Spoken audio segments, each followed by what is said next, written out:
When Ethan proposed, I remember the exact moment, the trembling in his hands, the quiet hum of the city behind us, and the way time seemed to pause. It was everything I had dreamed of and more. I said yes before he even finished asking.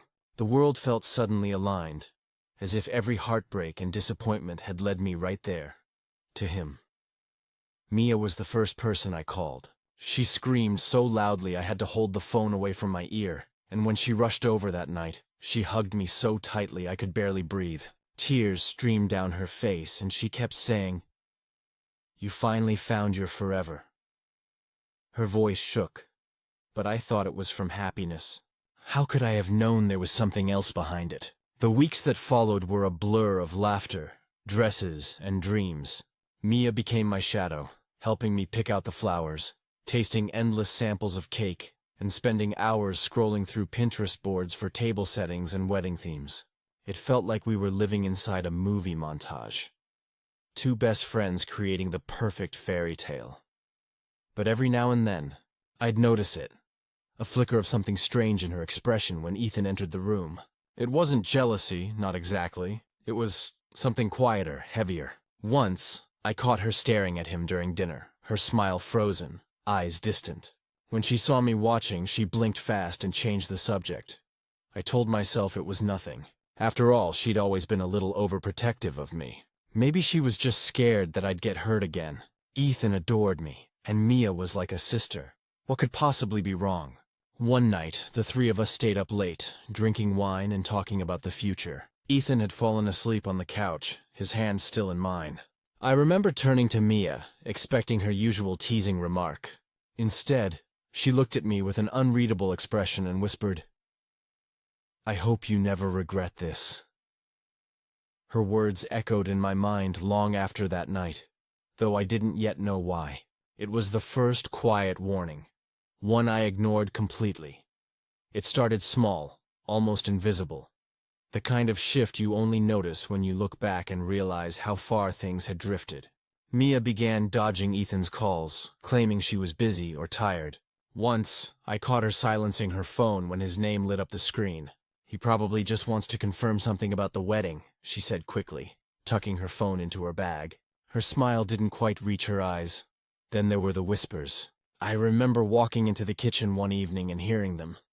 Low voices, rushed, urgent. They stopped talking the second I appeared. Ethan flashed that practiced grin of his, and Mia laughed nervously. "Just planning something for you," she said. "A surprise." I forced a smile back, but something inside me twisted. Surprises were supposed to make you feel warm, not uneasy. Ethan started working late, claiming he was wrapping up a project before the honeymoon. Sometimes he'd come home smelling faintly of a perfume that wasn't mine, floral and light. I tried to tell myself it was just the office air freshener, or maybe a coworker's scent lingering in the elevator. But deep down, that quiet voice of doubt was already whispering. Mia, too, changed. She began canceling our coffee dates, offering flimsy excuses that never quite made sense. I didn't sleep well, or my mom needed me. When I'd press her for details, she'd grow defensive, almost irritated. This was the same woman who once showed up at my door in pajamas at midnight just to talk about a dream she had. Suddenly, she was a stranger wearing my best friend's face. The breaking point came one night when I needed to check our honeymoon details on Ethan's phone. He was in the shower, humming softly, unaware of the storm brewing on his nightstand. I unlocked his phone. I knew his passcode. We had no secrets, or so I believed. At the top of his messages was a single pin chat. Mia. My pulse quickened. When I opened it, the thread was completely blank. Every message gone. No jokes, no wedding talk, no emojis. Just silence, deleted silence. My hands trembled as I stared at the empty screen. I told myself there had to be an innocent reason, but deep down I knew. This was the beginning of something I wasn't ready to face. I kept telling myself I was imagining things. Every bride gets a little paranoid before the wedding, right? Maybe it was the stress, the endless planning, or the weight of wanting everything to be perfect. But no amount of self-reassurance could quiet the unease growing inside me. It was subtle at first. A feeling, a shift, a shadow in the room whenever the three of us were together. Mia's laughter no longer sounded effortless. It was as though she was performing, forcing the motions of friendship she used to embody so naturally. I'd catch her zoning out mid-conversation, staring into space with her lips pressed tight, like she was holding back words she couldn't say. When I asked if something was wrong, she'd smile too quickly and shake her head. "Just tired," she'd say, but her voice carried a tremor. Ethan wasn't much better. His affection felt different, not less, just heavier. When he held me, it wasn't warmth I felt anymore, but pressure, like he was clinging to me out of guilt rather than love. I'd wake up some nights to find him sitting on the edge of the bed, scrolling through his phone with a look that vanished the moment I stirred. A week before the wedding, I went to our favorite cafe to escape the chaos of final fittings and family calls. The scent of coffee and baked bread used to calm me, but that day it felt suffocating. Then I saw her, Mia, sitting outside, head buried in her hands, shoulders shaking. My heart sank. I rushed to her side. "Mia, what's wrong?" She looked up, eyes red and swollen, mascara streaked down her cheeks. The moment our eyes met, she flinched like I'd caught her doing something unforgivable. "I'm sorry," she whispered. I can't do this." "Can't do what?" I asked, reaching for her hand, but she pulled away. Her gaze darted around nervously, and then, without another word, she stood up and ran.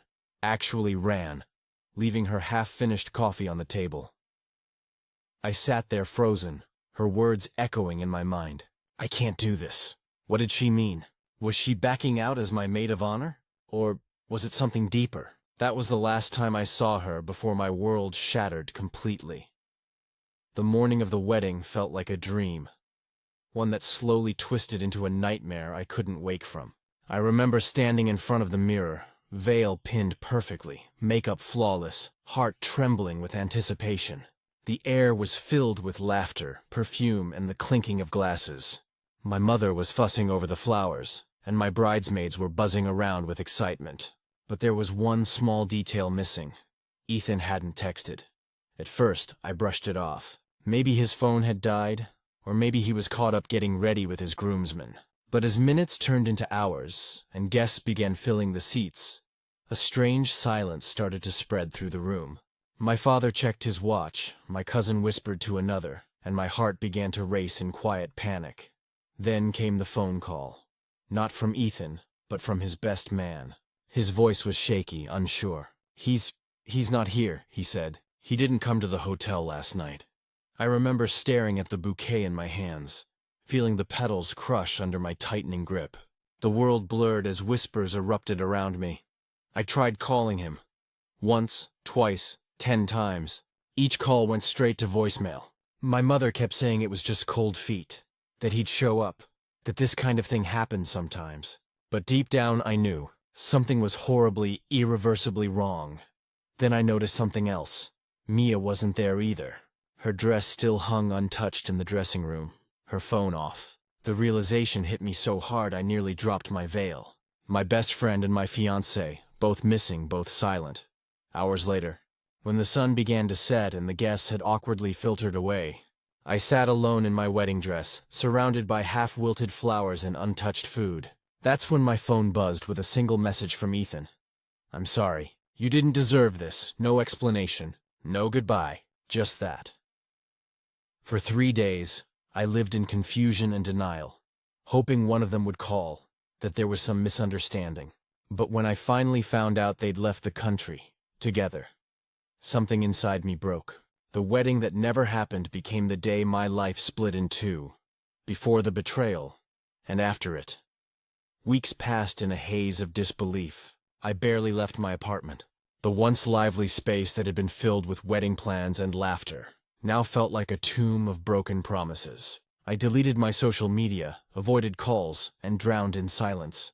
Then, one morning, as I was mindlessly checking my email, I saw it. From Mia. My hands froze. For a long moment I couldn't breathe. I must have stared at that name for minutes, debating whether to open it or delete it forever. In the end, curiosity, or maybe desperation, won. The email was short, written in her familiar tone but fractured, trembling between guilt and explanation. "You deserve the truth," it began. My eyes blurred as I read each line, feeling my heart twist tighter with every word. She wrote that years before I met Ethan, she had dated someone, Someone who broke her heart in a way she thought she'd never recover from. They had been young, passionate, and destructive. When it ended, he ghosted her completely. She spent months piecing herself back together. So when I first introduced her to Ethan, she never made the connection. The name was common enough, and people change. She said it wasn't until our third dinner together that she finally realized who he was. The same Ethan. By then, she wrote, she didn't know what to do. She claimed she tried to tell me several times but panicked each time, afraid that revealing the truth would destroy our friendship and my relationship. "You looked so happy," she said. "I didn't want to take that from you."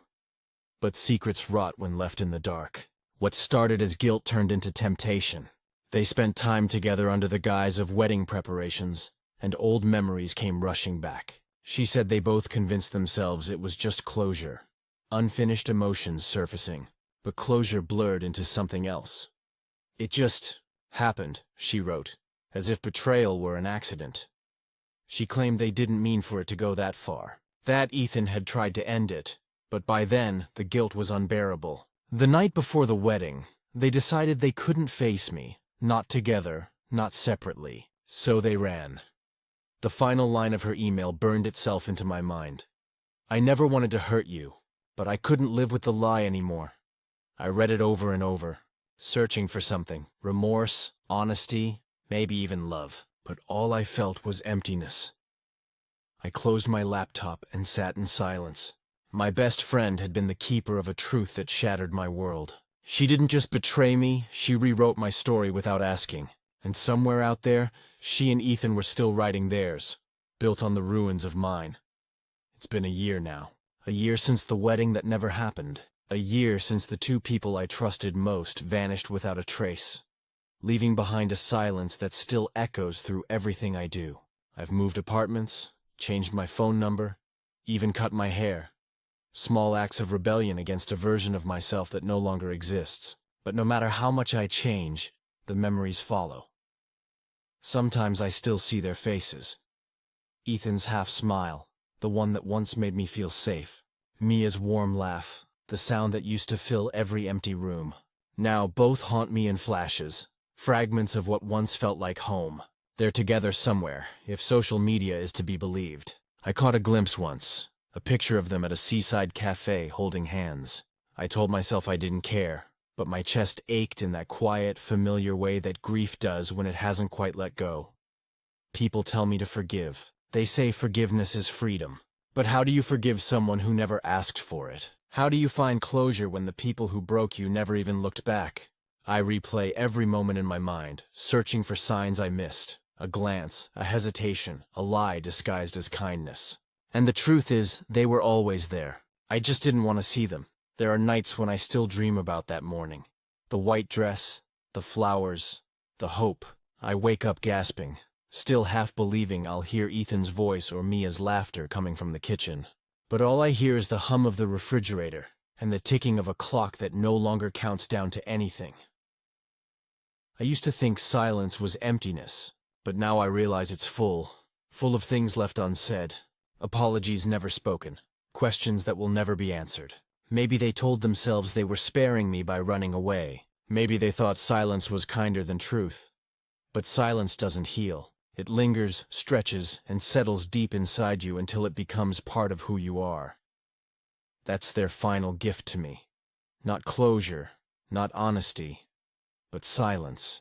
A silence I've learned to live with, even when it still hurts to breathe.